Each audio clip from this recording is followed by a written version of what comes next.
Hello my dear students, welcome to Embibe. मैं गिरीश चंद्र, आपकी physics faculty, आप सभी लोगों का स्वागत करता हूं एम्बाइब में और हमारे कंसेप्ट बूस्टर सीरीज में माय डियर। इस कंसेप्ट बूस्टर सीरीज का हम एक पार्ट लेके आ चुके हैं, ठीक है, जिसमें हमने कंसेप्ट ऑफ फोर्स सीख चुके हैं और उसके बाद न्यूटन लॉज ऑफ मोशन भी फर्स्ट पार्ट सीख लिया है। ये उसके कंटिन्यूएशन में नेक्स्ट है। ओके, सो स्टार्ट करते हैं। अगर अभी तक आपने हमारा एम्बाइब चैनल डाउनलोड नहीं किया है तो डाउनलोड कर लीजिए, क्योंकि it is a beautiful app. आप में इसमें बहुत सारे कंटेंट मिलेंगे एंड द फाइनेस्ट कंटेंट मिलेंगे आपको। इस कंटेंट क्वालिटी जो होगी इसकी बहुत बेहतर होगी। ओके, एंड नेक्स्ट, आपने अभी तक हमारा टेलीग्राम चैनल ज्वाइन नहीं किया है तो वो भी कर लीजिए, क्योंकि रेगुलर अपडेट्स उसी में आती रहती हैं। आपको नेक्स्ट क्लास की इंफॉर्मेशन भी मिलती रहेगी। अब माय डियर स्टूडेंट्स, अगर आपने हमारा एक और ऐप एम्बाइब लेंस अभी तक नहीं देखा है या नहीं डाउनलोड किया है तो कर लीजिए, क्योंकि ये आपको बहुत यूजफुल होने वाला है। कैसे? क्योंकि जैसे आप पढ़ते हैं, आपको सपोज कोई टर्मिनोलॉजी में दिक्कत आ रही है, कोई टेक्निकल वर्ड्स में दिक्कत आ रही है, आपको समझ में नहीं आ रहा है, आप उसको इस एम्बाइब लेंस से बस स्कैन कीजिए। स्कैन करने के बाद आपकी स्क्रीन पे 3D मॉडल्स आएंगे। आप उन मॉडल्स को अच्छे से एनालाइज कर सकते हैं और उस मॉडल से आप अच्छे से लर्न कर सकते हैं। So that is the beautiful thing the Embibe is giving you. Okay, so अभी तक अगर नहीं किया है तो कर लीजिए। अब स्टार्ट करते हैं अपने टॉपिक पे। So Newton laws of motion part 2 है ये। पार्ट 1 हम कर चुके हैं, उससे पहले कंसेप्ट ऑफ फोर्स भी कर चुके हैं। तो अगर अभी तक आपने वो नहीं देखा है तो उसको देख लीजिए माय डियर, देख लीजिए। तो कंसेप्ट ऑफ फोर्स में हमने बहुत बारीकी से फोर्स को बताया है और उसके सेकंड में हमने लॉज ऑफ मोशन बताया। आपको ब्रीफ इंट्रोडक्शन दी है माय डियर, आपको बेसिक अंडरस्टैंडिंग दी है कि क्या क्या फर्स्ट लॉ होता है, सेकंड लॉ होता है, थर्ड लॉ होता है। जैसा कि मैंने बताया आपको माय डियर कि फर्स्ट लॉ ये डिफाइन करता है कि बॉडी इक्विलिब्रियम में है। मैं तो उसको एक लाइन पे बोल दूं तो बॉडी इक्विलिब्रियम में है, मतलब नेट फोर्स जीरो है। मतलब बॉडी की टेंडेंसी क्या है, वही है जो वो उस स्टेट पे है। अगर वो रेस्ट पे है, नेट फोर्स जीरो है तो वो रेस्ट पे रहेगा। अगर वो बॉडी कंटिन्यूसली अगर कांस्टेंट वेलोसिटी से मूव कर रही है और उसका नेट फोर्स जीरो है तो वो उसी वेलोसिटी से मूव करती रहेगी। क्यों? क्योंकि यही सेकंड लॉ में हमने सीखा माय डियर कि नेट फोर्स जो होता है that is equal to rate of change of linear momentum. थोड़ा ध्यान दीजिएगा, बहुत बारीक चीज बता रहा हूं आपको कि लीनियर मोमेंटम की बात की थी हमने, उसमें भी अगर मास कांस्टेंट हो जाए माय डियर, उसमें भी अगर मास कांस्टेंट हो जाए तो that is equal to mass into acceleration और mass into rate of change of velocity. Okay, so ये हमने पढ़ा। उसके बाद हमने थर्ड लॉ देखा, to every action there is an equal and opposite reaction. मैंने आपको बहुत बढ़िया एग्जांपल दिया था, जब आप पंच करते हैं तो आपको दर्द होता है, आप भी सोचते होंगे मारा उसको दर्द मुझे भी हुआ, क्योंकि माय डियर उसने भी आपको सेम फोर्स लगाया, बैकवर्ड डायरेक्शन में लगाया और इक्वल मैग्नीट्यूड से लगाया। तो जितना जोर से मारेंगे आप उतना जोर से आपको भी लगेगी। That is the lesson of life also, जो करेंगे उसको ही भरेंगे। ठीक है, सो स्टार्ट करते हैं। उसमें हमने नेक्स्ट में लास्ट में फ्री बॉडी डायग्राम स्टार्ट किया था माय डियर, तो उसी से हम आज फिर से स्टार्ट करते हैं। देखो, फ्री बॉडी डायग्राम जो है it is most important analysis in the Newton laws of motion और फोर्स एनालिसिस। आप जब भी फोर्स एनालिसिस करेंगे तो ये free body diagram very important, ये बहुत ही इंपॉर्टेंट है। क्यों? क्योंकि आपके पास सिस्टम ऑफ मासेस है, सिस्टम ऑफ मासेस, ये भी है, ये भी है, पुली भी है। ओके, सिस्टम ऑफ मासेस है, तो आपको हर सिस्टम को सेपरेटली एनालाइज करना पड़ेगा माय डियर, समझे? आपको हर सिस्टम को सेपरेटली एनालाइज करना पड़ेगा।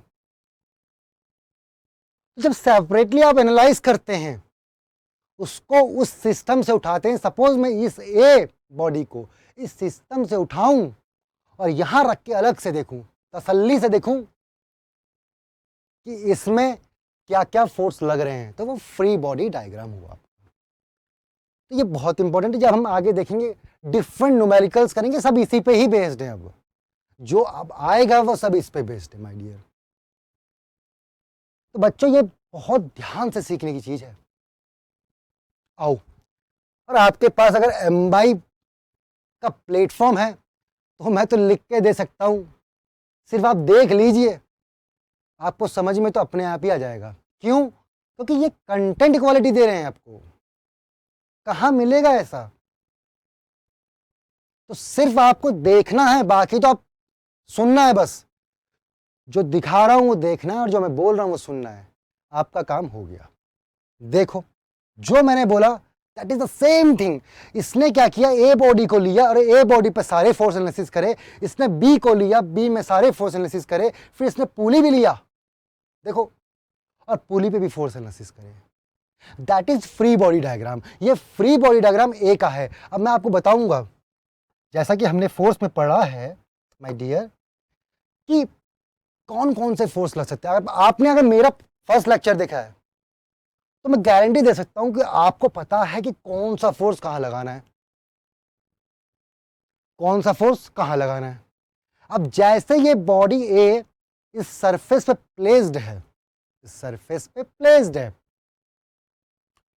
तो मैंने बोला था जहां भी कांटेक्ट आएगा माय डियर, कांटेक्ट जहां भी आएगा उस कांटेक्ट पे एक फोर्स नॉर्मल तो लगेगा ही लगेगा,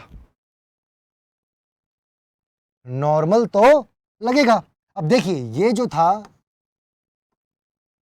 इस पे एक नॉर्मल लगा,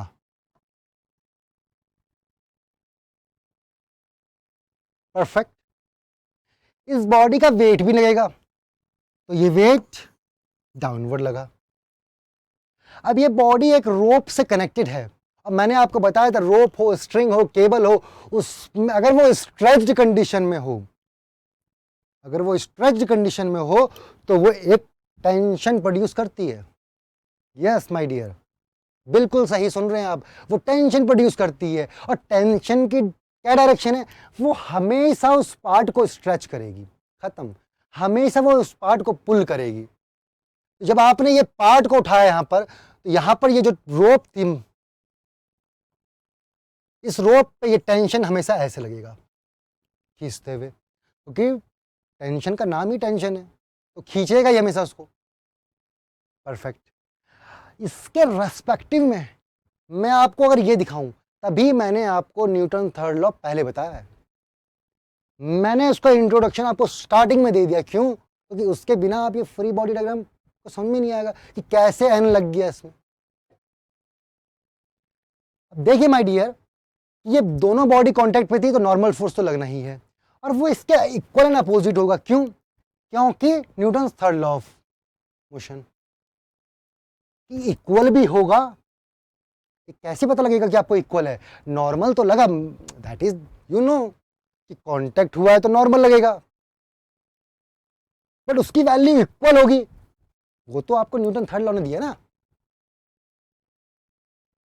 बस सेम मैंने इसको लिया, इस पे टेंशन लगी ऊपर, वेट लगा डाउनवर्ड, परफेक्ट। सेम मैंने पुली ली, पुली को मैंने मासलेस माना है, तो मैंने इसका कोई वेट नहीं माना। देखो, ये कुछ आपको चीज़ें समझनी पड़ेंगी, कुछ कुछ चीज़ों की हम नहीं गिवन करते हैं। तो बेसिकली आपको कभी पुली दिखा तो मासलेस ही दी जाती है इन द इनिशियल फेज। अगर जब आप ये पढ़ रहे हैं तो मासलेस होगी। जैसे जैसे आप रोटेशन में घुसेंगे माय डियर, तो उसका मास भी आएगा। ओके, सी, जब मैंने इसका फ्री बॉडी डायग्राम बनाया तो मैंने यहां से कट किया, और जब मैंने यहां से कट किया तो माय डियर इस पे भी टेंशन आएगी टी, और इस पे भी टेंशन आएगी टी। अब दोनों सेम टेंशन है। एक ये भी समझ लीजिए आप कि मैं यहां भी इस वाले पार्ट में भी टी लिख रहा हूं और इस वाले पार्ट में भी टी लिख रहा हूं, तो माय डियर क्योंकि रोप सेम है, अगर सेम ही रोप कनेक्टेड है तो सेम ही तो टेंशन होगा, एक रोप में डिफरेंट टेंशन कैसे होंगे? समझ सकते हैं इसको? बस यही। सो बेसिकली आपको फ्री बॉडी डायग्राम आ गया, अगर नहीं भी आया तो अभी और समझाएंगे, टेंशन मत लीजिए, आपको बेहतरीन तरीके से समझाया जाएगा ताकि आपकी कंसेप्ट क्लैरिटी बहुत बढ़िया बने। देखिए, एक स्पेयर जो है वो इस वी शेप में प्लेस्ड है और सरफेस स्मूथ भी है। देखो, सरफेस स्मूथ है तो इसका मतलब समझिएगा, ये आगे ही यूज होने वाला है। सरफेस स्मूथ है तो इंटरलॉकिंग नहीं हो सकती। फ्रिक्शन की बात कर रहा हूं माय डियर बच्चे, फ्रिक्शन की बात करोगे। फ्रिक्शन मैंने आपको बताया था कि सरफेस टू सरफेस स्मूथ ना होने के कारण इंटरलॉकिंग हो जाती है। क्या होती है? इंटरलॉकिंग। अब वो इंटरलॉकिंग जब हो गई तो वो रजिस्ट करती है मोशन को, वो रजिस्ट करती है माय डियर मोशन को। तो सरफेस स्मूथ है मतलब कोई फ्रिक्शन वगैरह नहीं है, तो मजे लीजिए। सी, अब मैं इसका फ्री बॉडी डायग्राम देता हूं। बहुत ही क्लियर है कि इस बॉडी का वेट तो डाउनवर्ड लगेगा, और वेट कहां? सेंटर पे। हम हमेशा मान रहे हैं कि वो कंसंट्रेट है सेंटर पे।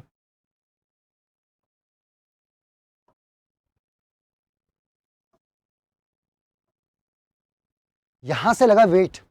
अब ये और ये हमारे क्या है? कांटेक्ट में। तो जब ये दो बॉडी कांटेक्ट में है माय डियर, समझिएगा, तो इस पे भी एक नॉर्मल फोर्स लगेगा N1, और इसके सेम अपोजिट लगेगा इस पे, Newton third law of motion. और नॉर्मल फोर्स हमेशा पुश करता है। अब ये अलग बॉडी है, अब यहां पर भी N1 में ठोक देना। देखो, बहुत डिफरेंट बॉडीज हो रही है तो डिफरेंट फोर्सेस आने कंपलसरी है। फिर then compulsory in the sense कि आएंगे, बाद में सेम हो गए वो अलग डिफरेंट मैटर है, लेकिन आप उसको डिफरेंट मानिए। ये बॉडी अलग है, ये बॉडी अलग है, तो यहां पर भी एक फोर्स ये और एक फोर्स ये, नॉर्मल, खत्म। नाउ सी, एक और एग्जांपल दिखाता हूं मैं आपको सी, एक मास के ऊपर एक और मास। सोचिए, पहले कोशिश करिए कि कौन कौन से फोर्स आ सकते हैं। वैसे तो इसमें बहुत क्लियर है, ग्रेविटी तो लगेगी लगेगी, और नॉर्मल फोर्स भी लगेगा। क्योंकि माय डियर, सरफेस कांटेक्ट में है ना। आपने ये देखो ना, ये तो दिखाई दे रहा होगा आपको, ये कांटेक्ट है और ये भी कांटेक्ट है। दो कांटेक्ट हैं तो कांटेक्ट फोर्स तो आएगा, मतलब नॉर्मल फोर्स तो आएगा, और सिंपल वेट भी आएंगे। कोई रोप नहीं है, स्प्रिंग नहीं है, तो भैया ये देखो, इस बॉडी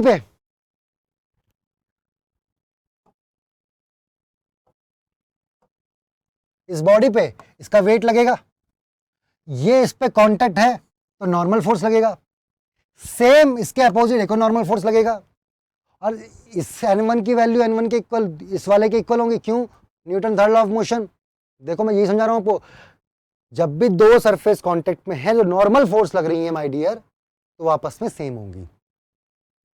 सेम M2, इस सरफेस की वजह से इस पे नॉर्मल लगेगा अपवर्ड, और इसकी वजह से डाउनवर्ड लगेगा।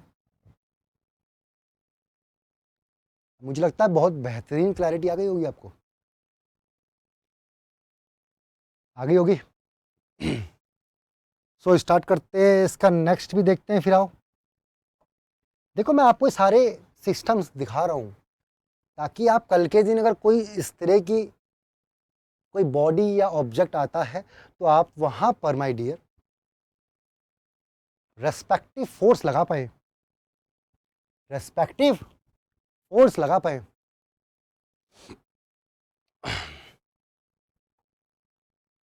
अब देखिए, सरफेस से एक रोप आई, तो यहां पर एक थोड़ी सी ब्यूटी है, अगर आप समझ जाओ तो बहुत ही बेहतरीन सी बात है। ये M2, ये M1, ब्यूटी ये है यहां पर माय डियर, ये रोप और ये रोप अलग है, अब सेम नहीं है।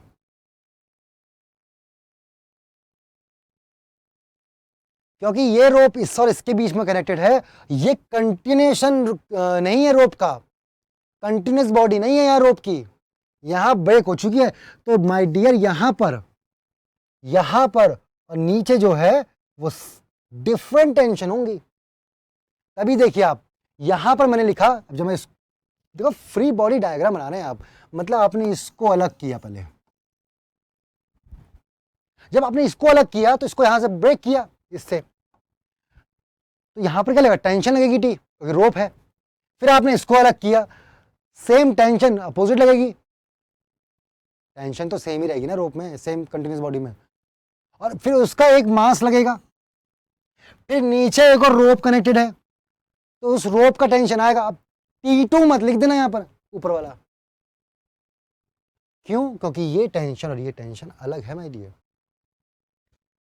तो ये T1 हुई, इसका अपोजिट सेम T1 हुआ, और नीचे सिर्फ M1G हुआ। देख रहे हैं, फील आ रहा है, समझ में आ रहा है। ये आपको मैं इसलिए बता रहा हूं क्योंकि बहुत लोग सेम टेंशन ले लेते हैं। तो जब भी डिफरेंट बॉडीज हो तो डिफरेंट फोर्स के मैग्नीट्यूड आएंगे।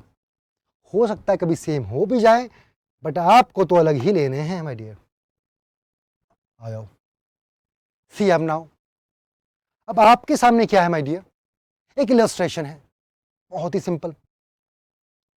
आप इसको देखिए आराम से, कह रहा है force is acting on the system of block. भैया सिस्टम ऑफ ब्लॉक तो है ही, 10 kg और 20 kg दो मास है हमारे पास, ऊपर से वाल लगी हुई है, इधर से 100 न्यूटन आया, उधर से 50 न्यूटन आया, और ये एक इक्विलिब्रियम कंडीशन है, मतलब बॉडी का मूवमेंट नहीं हो रहा है। आपने जब इसको फोर्स किया तो ये एक रेस्ट कंडीशन है इसकी। तो माय डियर अगर गिवन है कि रेस्ट कंडीशन है और इक्विलिब्रियम कंडीशन है, तो आपको क्या निकालना है, contact force between the block, मतलब बिटवीन द ब्लॉक, इन ब्लॉक के बीच में जो कॉन्टैक्ट है, देखिए ये जो कॉन्टैक्ट है ये निकालना माय डियर। अब आपको अगर इसका कॉन्टैक्ट फोर्स निकालना तो कैसे निकालेंगे, बहुत बेसिक सी बात है। क्या करो, इसको उठा के फ्री बॉडी डायग्राम बना दो, और इसको उठा के फ्री बॉडी डायग्राम बना दो, दोनों के अलग अलग बनेंगे और वैल्यूज आ जाएंगी। और मैंने कंडीशन स्पेसिफाई की है कि इक्विलिब्रियम है। अगर माय डियर इक्विलिब्रियम है तो नेट फोर्स क्या होगा, नेट फोर्स क्या होगा, दैट इज 0। अब देखते हैं, चलो आपको एक जस्ट देता हूं फ्री बॉडी डायग्राम, और आप इसको सॉल्व कीजिए। ये एक बॉडी थी, मैंने उसको उठाया तो 100 न्यूटन तो लग ही रहा था। यहां पर माय डियर अंडरस्टैंड, वेट लगा 10 kg डाउनवर्ड, इस बॉडी का 10 kg वेट है, वो नीचे लगेगा, तो इस 10 kg का वेट कितना आएगा, 10 इंटू जी, और इस 20 का कितना आएगा, 20 इंटू जी। अंडरस्टैंड, ये जो N1 है ये फोर्स है माय डियर, मतलब इस पूरी बॉडी पे ये फोर्स लग रहा है N1, तो मैंने उसको यहां दिखा दिया है। परफेक्ट, तो ये बॉडी का जो फोर्स है वो N1 है। इन दोनों के बीच में जो कांटेक्ट है, इस कांटेक्ट में N2 है, और सेम N2 लगेगा इधर भी इस बॉडी पे, ये 50 न्यूटन लग रहा है। ये N4 जो है माय डियर ये इस बॉडी का है, इस कांटेक्ट का है इस बॉडी पे, और N3 जो है वो इस वॉल का है। बस अब क्या करना है आपको, नेट फोर्स इक्वल टू 0, क्योंकि इक्विलिब्रियम कंडीशन है। और एक और चीज नेट फोर्स बोल रहा हूं, अब यहां पर आप देख सकते हैं कि फोर्स दो डायरेक्शन में है, एक्स भी है और वाई भी है। तो माय डियर ये तो मैं आपको बहुत प्यार से समझा चुका हूं कि sigma F X is also equal to 0 and sigma F Y is also equal to 0।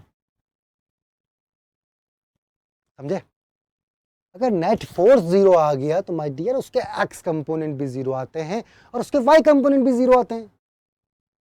अगर ये अब ये लगाओ और आंसर पाओ। तो एक्सप्लेनेशन देखते हैं हम इसका, आ जाओ स्क्रीन पॉज करके आप सॉल्व करिए फिर आंसर देखेंगे। ओके सो देखिए, देखो बहुत क्लियर है। अगर मैं इसके y की बात करूं तो अगर मैं सिग्मा एफ वाई की बात करूं इस बॉडी पे तो बहुत क्लियर है। Direction is very important my dear. आपको डायरेक्शन बहुत जरूरी लिखनी है। मान लीजिए कि अपवर्ड पॉजिटिव है, डाउनवर्ड नेगेटिव है, इधर पॉजिटिव मान लीजिए इधर नेगेटिव, ये बहुत जरूरी है। अगर मैं इस बॉडी के लिए एफ वाई लिखूं तो ये तो बहुत ही क्लियर है। N1 जो N1 पॉजिटिव हो गया ऊपर की तरफ, नीचे की तरफ 10 इंटू जी डाउनवर्ड हो गया इक्वल टू 0। तो N1 तो 10 इंटू 10 आ गया।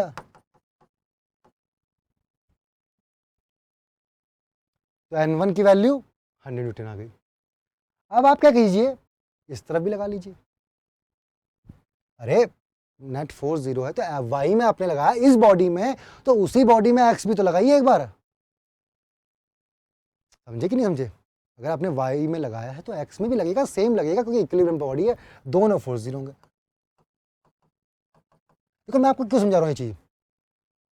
मैं चाह रहा हूं कि आप डायरेक्शन को हमेशा ध्यान पे रखिए, क्योंकि फोर्स एक वेक्टर क्वांटिटी है तो आपको डायरेक्शन तो मेंशन करनी पड़ेगी और उसका यूज ढंग से करना पड़ेगा माय डियर।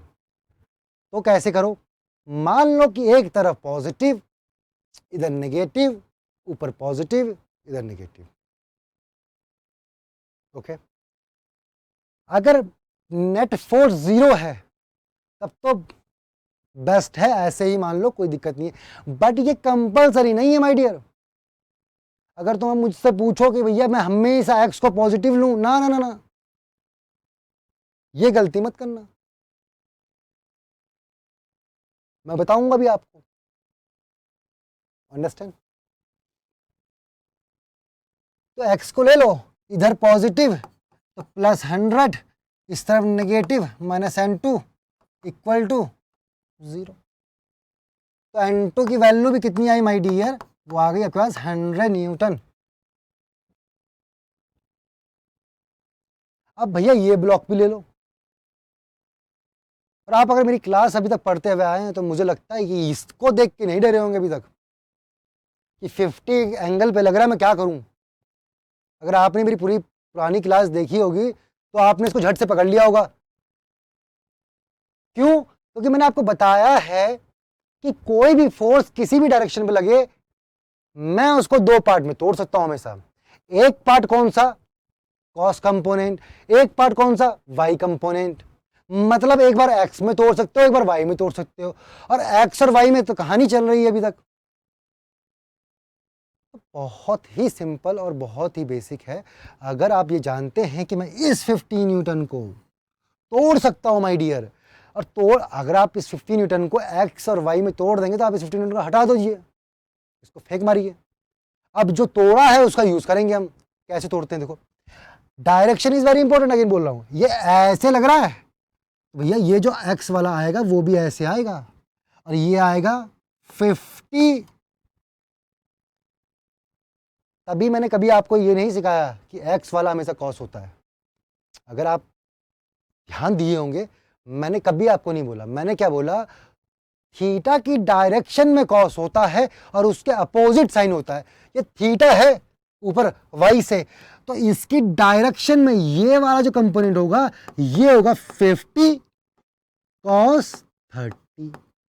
इसके अपोजिट जो होगा और इसकी डायरेक्शन, जो इसकी डायरेक्शन होगी वो ये होगी, क्योंकि ऐसे ही लगेगा ना। और ये होगा 50 साइन 30। अब क्या था, सारे फोर्स एक्स में भी हैं, सारे फोर्स वाई में भी हैं। मतलब जो एंगल पे था मैंने उसको भी तोड़ दिया और काम खत्म कर दिया। तो बहुत ही खत्म हो गया। मतलब आप क्या कर सकते हो, सारे x को एक साथ करिए, फिर देन सारे y को एक साथ करिए और दोनों को सॉल्व कीजिए, काम खत्म। ओके, अगर मैं y को यहां पर करता हूं एक साथ, तो y को देखिए, y अपवर्ड पॉजिटिव तो n4 पॉजिटिव, भैया ये डाउनवर्ड लग रहा है -50 cos 30। इसके बाद ये भी डाउनवर्ड लग रहा है -20, जीरो। जीरो क्यों लिख रहा हूं, क्योंकि नेट फोर्स जीरो है। तो n4 क्या आया माय डियर, 20, 50 cos 30, सेम चीज आई। इसको आप उस तरफ ले जाएंगे तो अब इसको देखिए x में, यहां भी अगर sigma F x equal to 0 करेंगे माय डियर, तो x में कैसे करना है, बहुत ही सिंपल है। इस तरफ पॉजिटिव, इस तरफ नेगेटिव, और इसका भी इस तरफ नेगेटिव, मतलब 50 sign 30 equal to 0। So n3 की वैल्यू कितनी, हाँ n2 की वैल्यू तो हम ऊपर निकाल चुके हैं 100 न्यूटन, बस यहाँ पुट करिए और n3 निकाल लिए तो आपकी 75 हो जाएगी। परफेक्ट। देखा, क्वेश्चन डिफिकल्ट नहीं है। अगर आपको बहुत बेसिक्स पता है तो माय डियर बहुत इजी है। आप बस बेसिक्स पे ध्यान दीजिए। और बेसिक भी कौन से वाला, कि भैया इक्विलिब्रियम बोल रहा हूँ तो नेट फोर्स जीरो होगा, नेट फोर्स जीरो होगा तो दोनों डायरेक्शन में जीरो होगा। अगर कोई एंगल पे फोर्स है तो भैया उसको भी एक्स में तोड़ दो, वाई में तोड़ दो, बात खत्म करो। फिर एक्स वाले एक साथ लिखो, वाई वाले अलग लिखो और दोनों को इक्वल टू जीरो कर दो, क्योंकि इक्विलिब्रियम की कंडीशन है। और फिर बेसिक से सॉल्व कर लो। साइन का ध्यान रखना लेकिन।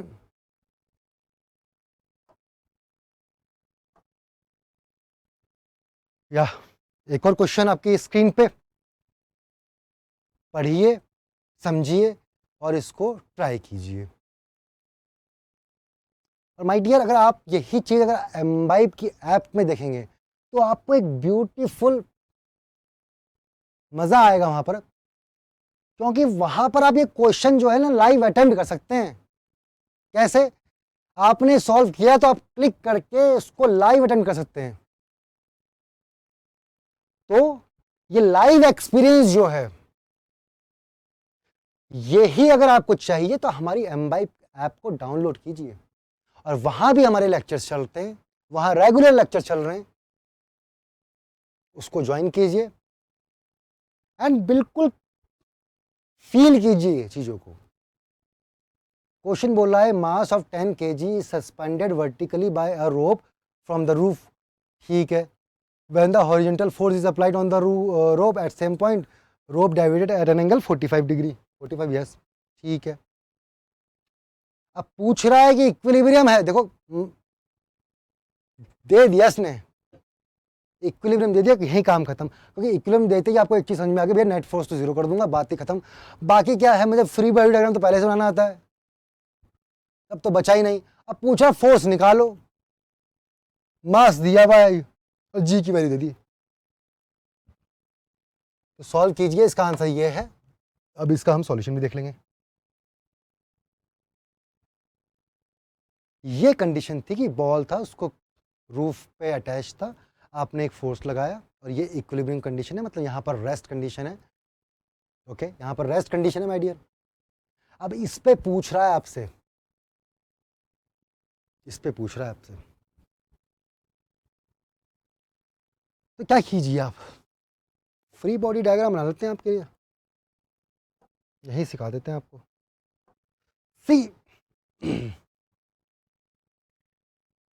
फ्री बॉडी डायग्राम बनाते हैं इसका, ओके, मास बॉडी का। जब मैं इसको यहां से कट करूंगा और इसको अलग कर दूंगा, तो ये तो क्लियर है कि ये टी हो गया। ओके, ये टी हो गया। अब इस बॉडी पे ये टी लग रहा है, ये लग रहा है एफ, और डाउनवर्ड जो लग रहा है वो माय डियर एम जी लग रहा है।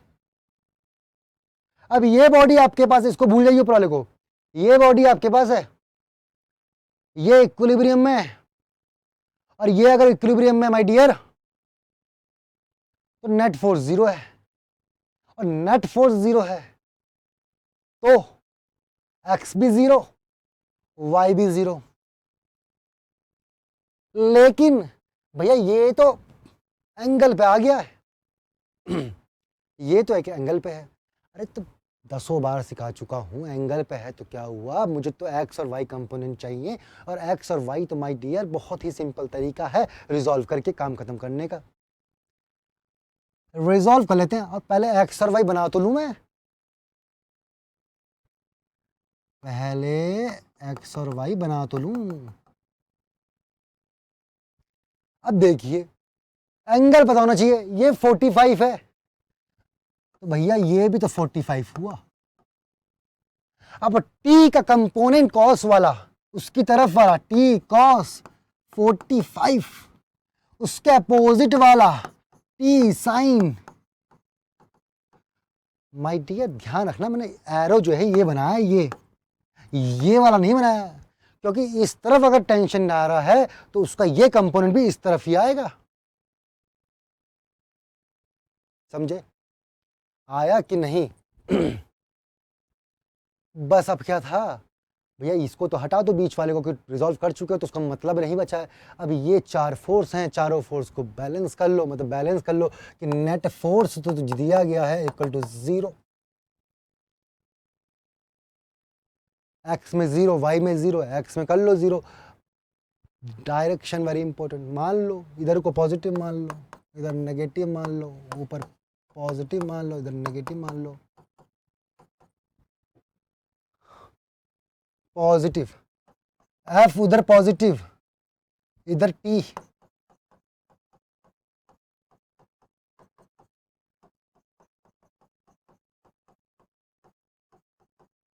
ऊपर टी। और देखो बार बार ये करने से अच्छा है, मैं जानता हूँ कि ऊपर टी लग रहा है और नीचे एम जी लग रहा है, दोनों आपको आपस में बैलेंस कर जाएंगे, तो मैं डायरेक्टली लिख सकता हूँ क्या कि M G also equal to two T T T T T cos 45, डायरेक्टली लिख सकता हूँ। बस क्या करो, डिवाइड कर दो इनको आपस में, डिवाइड कर दो, तो F by M G, T T cut गया 1045, 1045 की वैल्यू 1, एफ की वैल्यू एम जी। एम कितना था माय डियर 10, जी कितना था 10,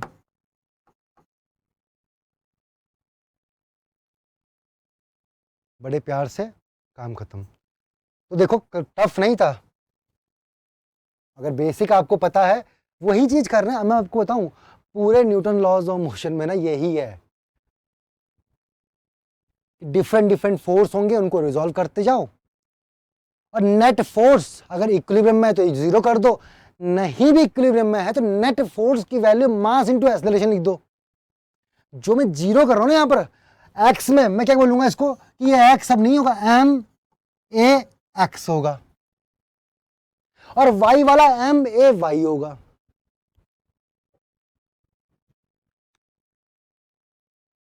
अंडरस्टैंड, अंडरस्टैंड है ना। यही है अब पूरा न्यूटन लॉज ऑफ मोशन, कि इक्विलिब्रियम में है तो ये x वाला 0 भी y वाला 0, और नहीं भी इक्विलिब्रियम में है तो x वाला एम ए एक्स, y वाला एम ए वाई। अब उसमें बस आपको ध्यान क्या रखना है माय डियर, ये आपने यहां पर ax माना तो ax की डायरेक्शन जो होगी ना वो पॉजिटिव साइड मान लो, मतलब आप जहां भी ax दिखा रहे हो, मैं कह रहा हूं अगर आप ax ये भी दिखा रहे हो, आपने माना कि सपोज ax इस डायरेक्शन में, तो एक काम करना माय डियर, अब इस डायरेक्शन के सारे पॉजिटिव मान लेना, इसके अपोजिट नेगेटिव मान लेना। अगर आप मानते हो कि ए वाई नीचे को पॉजिटिव है, मतलब ए वाई आप पॉजिटिव नीचे मान रहे हो, तो सारे फोर्स भी नीचे पॉजिटिव और ऊपर नेगेटिव, मतलब ये जो है ए, अगर जिस डायरेक्शन में ए पॉजिटिव तो उस डायरेक्शन के फोर्स भी पॉजिटिव ले लेना, बस काम खत्म। अब आगे मैं आपको दिखाता हूँ ये चीज़, अगर आपको थोड़ा सा समझ में आ जाएगा तो मुझे नहीं लगता कि कोई दिक्कत आएगी। एफबीडी तो आप मैंने बना ही दिया है, तो तब भी आप देख सकते हैं, सॉल्यूशन भी क्लियर है, वो भी देख सकते हैं।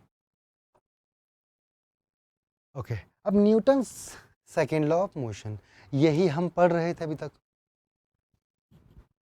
और ये तो मैं बार बार बता चुका हूँ।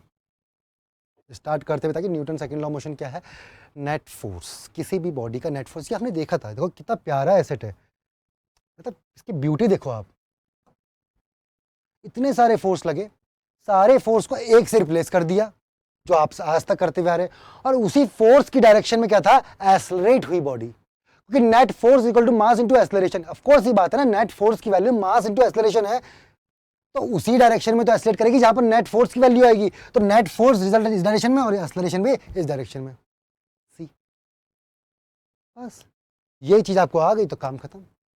और ये मैं आपको बता चुका हूं पहले कि Newton second law of motion क्या है, rate of change of linear momentum.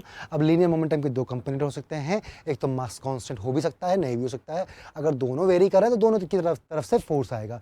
Rocket वगैरह में क्या होता है कि मास वेरी करता है, जैसे आप बैलून को फुलाओ और उसको छोड़ दो, भागते हुए जाता है ना, भागते हुए जा रहा है तो कुछ ना कुछ तो उस पर फोर्स लगा होगा ना माय डियर।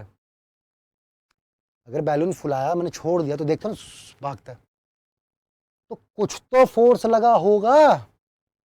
वो जो फोर्स लगा ना उस पे, वो न्यूटन थर्ड लॉ के कारण लगा, क्योंकि उस बैलून ने पहले जो हवा बाहर आ रही है, हवा बाहर आ रही है और उस हवा का मास वेरी कर रहा है, तो उस मास वेरी के चक्कर पे उस हवा पे फोर्स लगा इस तरफ, अब उसने अपोजिट मारा बैलून पे इस तरफ, अब बैलून हल्का था भागते हुए चला गया, कोई रेस्ट्रिक्शन नहीं था आगे। अगर मास कांस्टेंट है तो ma, जो मोस्टली हम देखते हैं इसको भी। अगर आपको हर चीज समझ में आ गई है तो अभी एक क्वेश्चन आपके स्क्रीन पे है, बहुत ही प्यारा क्वेश्चन है, आपको बस समझना है। देखो क्वेश्चन जब पढ़ते हो तो पहले ना क्वेश्चन को अंडरस्टैंड करो, ठीक है, कि क्वेश्चन क्या आपसे पूछ रहा है, फिर उसको रिलेट करो कि क्या निकालना है और कैसे निकलेगा। कह रहा है एक ब्लॉक है 1000 kg का, इनिशियल वेलोसिटी 20 मीटर पर second, under the action of forward, एक फॉरवर्ड फोर्स 2000 का है और एक रिटार्डिंग फोर्स भी है, मतलब बैकवर्ड फोर्स लग रहा है उस पर 500 न्यूटन का। अब पूछ रहा है what will be the velocity after 5 second. अब देखो फोर्स दिया है, वेलोसिटी पूछ रहा है, अगर थोड़ा सा दिमाग लगाओ, मुझे पता है कि नेट फोर्स जो होता है वो मास इनटू एक्सेलरेशन होता है। अगर माय डियर मुझे एक्सेलरेशन आ जाए, तो अगर एक्सेलरेशन किसी बॉडी पे आ गया और मुझे इनिशियल वेलोसिटी पता है, तो इक्वेशन ऑफ मोशन कहाँ से आएंगी, कहाँ जाएंगी, वही उसी का यूज होगा। फिर बेसिकली इक्वेशन ऑफ मोशन का मैं यूज करूंगा, v is equal to u plus a t, s equal to u t plus half a t square, v square is equal to u square plus 2as। ये तीनों equation दी गई है, क्यों, अगर आपके पास कांस्टेंट एक्सेलरेशन गिवन है। यहां पर कांस्टेंट एक्सेलरेशन ही होगा, तो सॉल्व कीजिए, इसको फील कीजिए। मैंने आपको पूरी हिंट दे दी है। सबसे पहले बॉडी बनाइए, okay, you will get the answer A. If you are getting that, so good. If you are not getting, no problem. अभी हम इसको सॉल्व कर देंगे और आपको क्लैरिटी देंगे कि कैसे करना है। देखो फोर्स लगा और एक्सेलरेट हुई, तो एक बात तो क्लियर है कि न्यूटन सेकेंड लॉ लगेगा।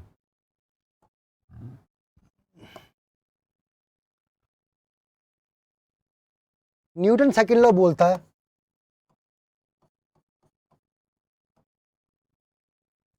इसको मैं x में भी लिख सकता हूं और y में भी सेम, क्योंकि यहाँ सारे फोर्स x में है तो मैं x में लिखता हूँ। वैसा कोई देखो जहाँ पर x y दोनों आए तो वहाँ मेंशन करना पड़ जाता है कि x में लिख रहे हैं कि y में लिख रहे हैं। यहाँ तो एक ही है तो जरूरी नहीं कि मैं x लिखूँ, डायरेक्टली लिख सकता हूँ। मैंने आपको क्या बताया था, मैंने आपको माय डियर ये बताया था, अगर आपने इस बॉडी का एक्सेलरेशन इस डायरेक्शन में मान लिया है, अगर आपने इस बॉडी का एक्सेलरेशन इस डायरेक्शन में मान लिया है, तो भैया सारे इस तरफ के फोर्स भी पॉजिटिव होंगे, इसके अपोजिट सारे नेगेटिव होंगे। इसी का ही ध्यान रखना है माय डियर आपको। यही अगर आपको पता है तो आपसे गलती कभी होगी ही नहीं। ओके, तो ठीक है, कर लेते हैं, क्योंकि मैंने मान लिया, मैं मान सकता था इधर भी, ऐसा कोई बड़ी बात नहीं है। मुझे थोड़ी पता है कि भैया एक्सेलरेशन कहां पर आएगा, मैं इधर भी मान सकता था। अगर वो पॉजिटिव आ जाए तो मतलब इधर ही था, अगर वो नेगेटिव आए तो इसका मतलब भैया हमने गलत मान लिया, गलती हो गई हमसे, अपोजिट था। अपने आप आपको आंसर बताएगा, अपने आप आपको आंसर बताएगा माय डियर। तो जी आ जाओ, तो जी सॉल्व कर लो अब इसको, इस तरह पॉजिटिव मान लो, तो भैया ये फॉरवर्ड को पॉजिटिव मान लो, ये बैकवर्ड को नेगेटिव मान लो, m इंटू ए कर दो, ए तो भैया निकालना ही है, m कितना है इसका 1000, ए कर दो,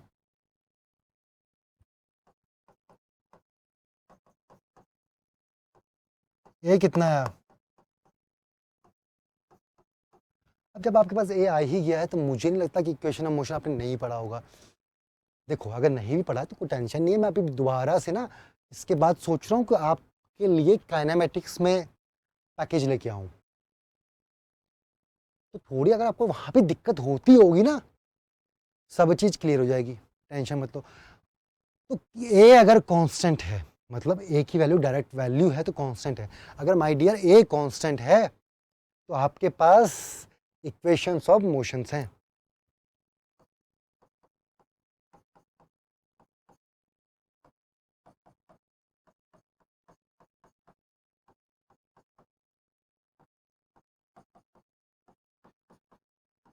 ये 3 इक्वेशन है, वह जो जरूरत हो वो यूज कर लेना बैठ के।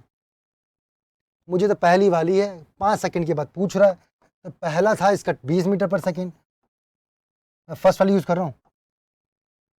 ये एक्सलरेशन आया 1.5, टाइम आया कितना, टाइम कितना है 5,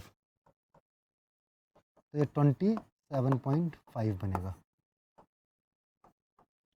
ओके, सो अगर आपको that is the same thing we have done, सारी सेम चीज है। एक और क्वेश्चन जेई में आया ऊपर से 21 में, अब देखना क्वेश्चन कितना प्यारा है। अगर आपको बेसिक पता है तो कुछ है ही नहीं,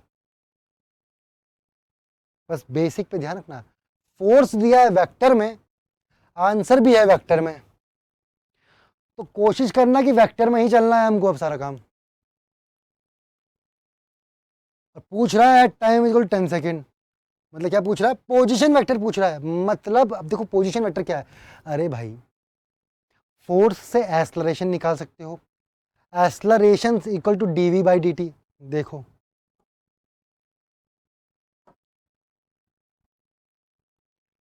फोर्स क्या है एम ए क्या है डीवी बाई डी टी, मतलब ए को डी टी से कर दो इंटीग्रेट, तो डीवी आ गया। अगर सपोज v आ गया, सपोज ये v आ गया, v क्या है dx by d T, v से आप पोजीशन निकाल सकते हो, x क्या है पोजीशन है। अंडरस्टैंड, बस यही करना है आपको, यही करना है, और ये करके बहुत प्यार से आपका बन जाएगा। बस आपको क्या करना है, ये इक्वेशन लिख के, क्योंकि सारे वेक्टर्स हैं,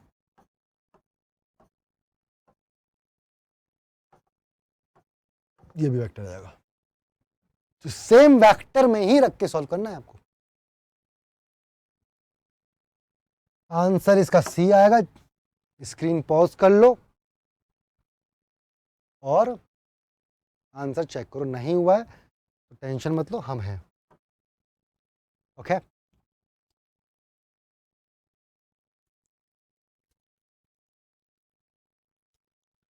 तो ट्राई कर लिया होगा अभी तक आपने।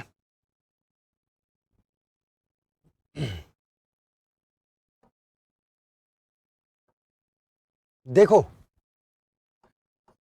फोर्स दिया है 40i plus 10j, that is equal to mass into acceleration. So acceleration क्या हुआ आपके पास, मास से डिवाइड कर दो। सो 40/5 ए, मास क्या है 5 है ना, 5 से डिवाइड कर दो, प्लस 2 जे। ओके, अब dv/dt,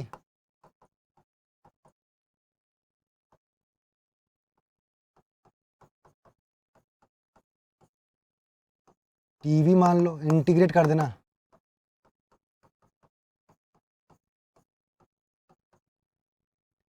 इंटीग्रेट, इसको जब इंटीग्रेट करोगे 80i प्लस 2j t, और ये v आ जाएगा। इसी v को आप फिर से ये लिख सकते हैं,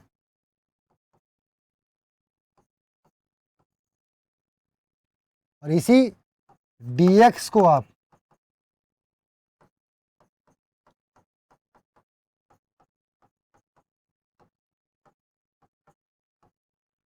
बस इसको इंडिकेट कर लीजिए, आ गया आंसर।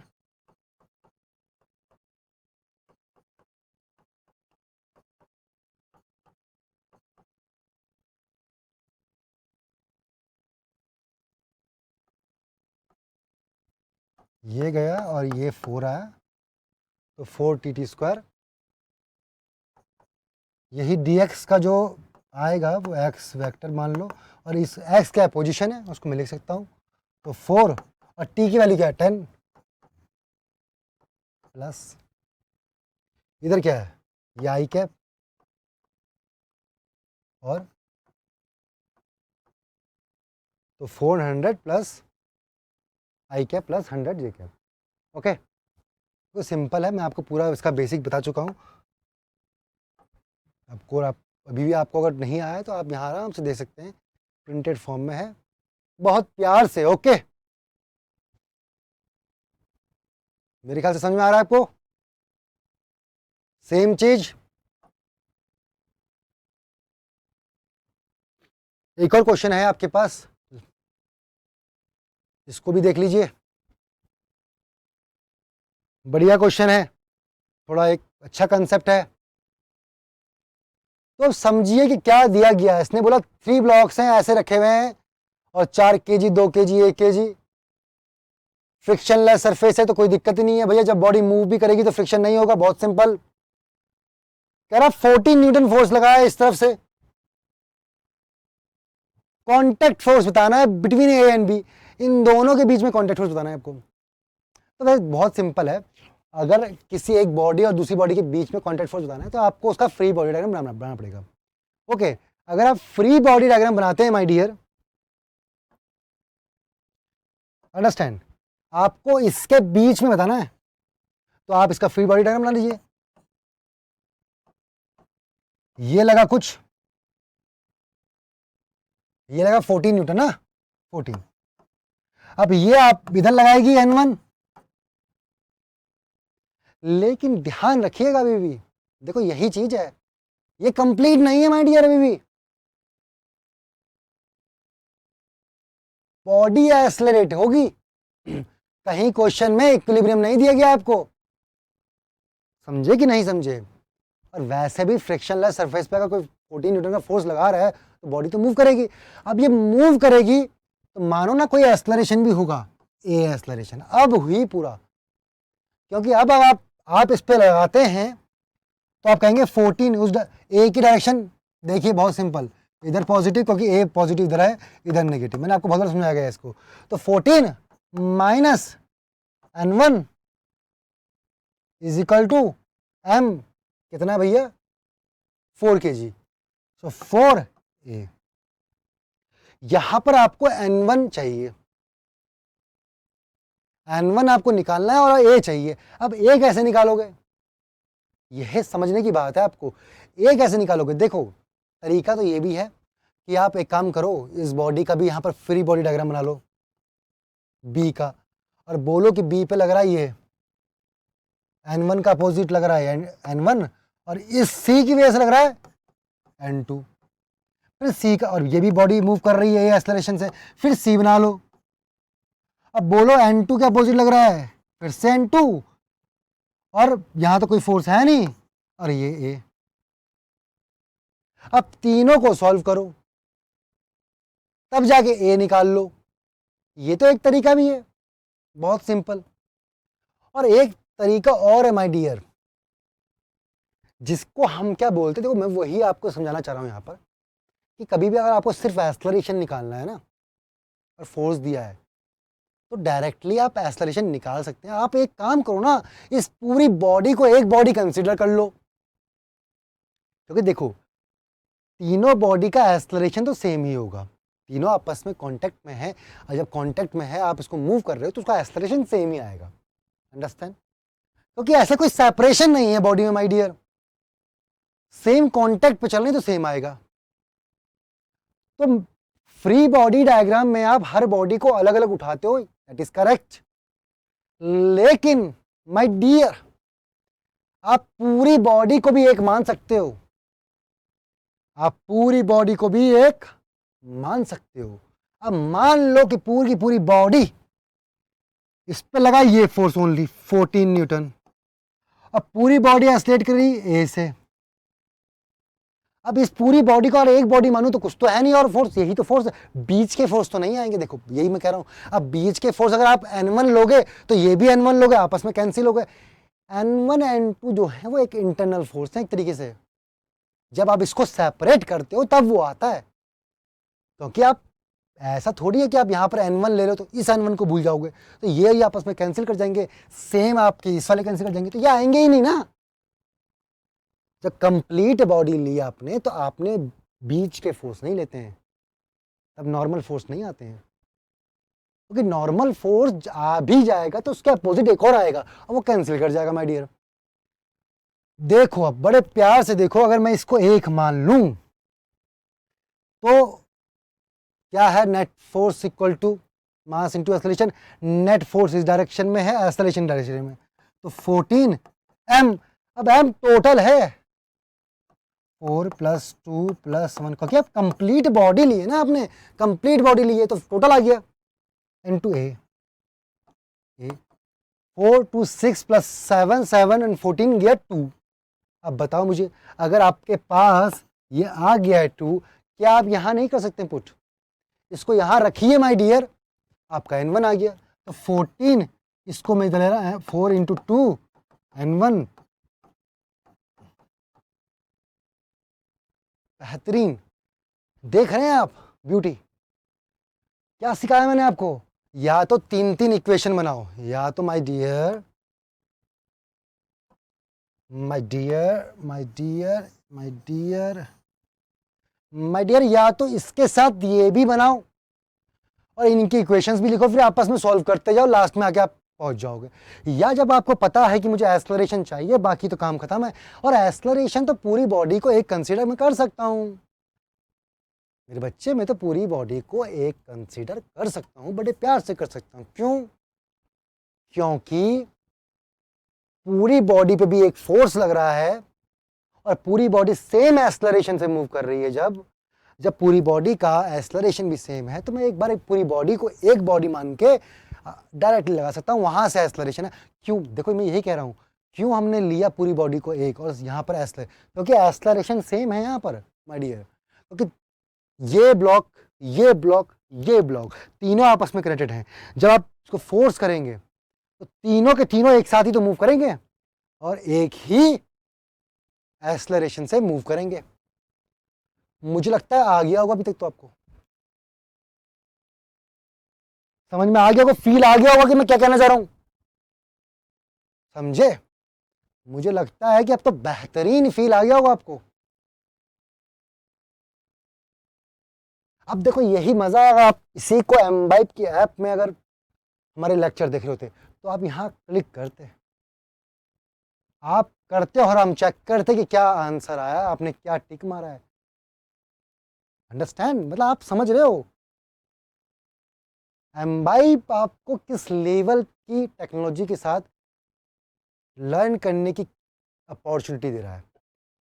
आपको रियल टाइम में स्टडी करने का मौका मिल रहा है। मतलब आप बैठे हैं, आप क्वेश्चन सॉल्व किए, आपने टिक मारा, अब मैंने चेक कर लिया कि भैया आपने ये आंसर मारा है, मैंने चेक कर लिया कि आपने कितनी देर में मारा है।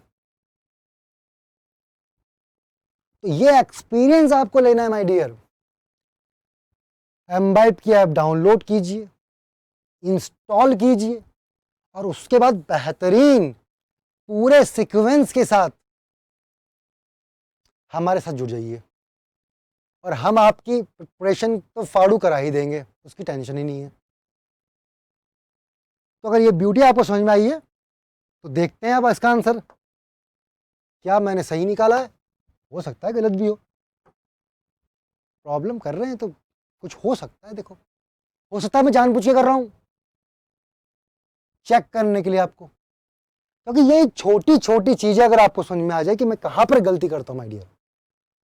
एग्जाम में याद रखिएगा एक चीज बहुत क्लियर है कि एग्जाम जो होता है मैक्सिमम लोग सेम पढ़ रहे हैं, वहां पर सक्सेस उसी को ही मिल रही है माय डियर जिसकी एक्यूरेसी 100% है। आपको उस लेवल की एक्यूरेसी अचीव करनी है।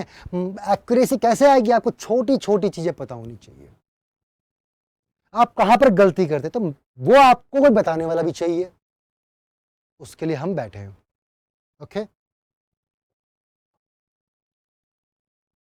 तो ये हमारा 6 न्यूटन आ गया है।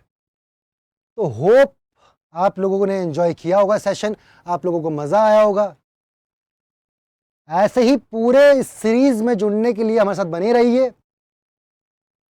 मेरी कोशिश रहेगी कि आप लोग स्टार्ट से लेकर एंड तक सीखें और सक्सेस अचीव करें। So thank you so much.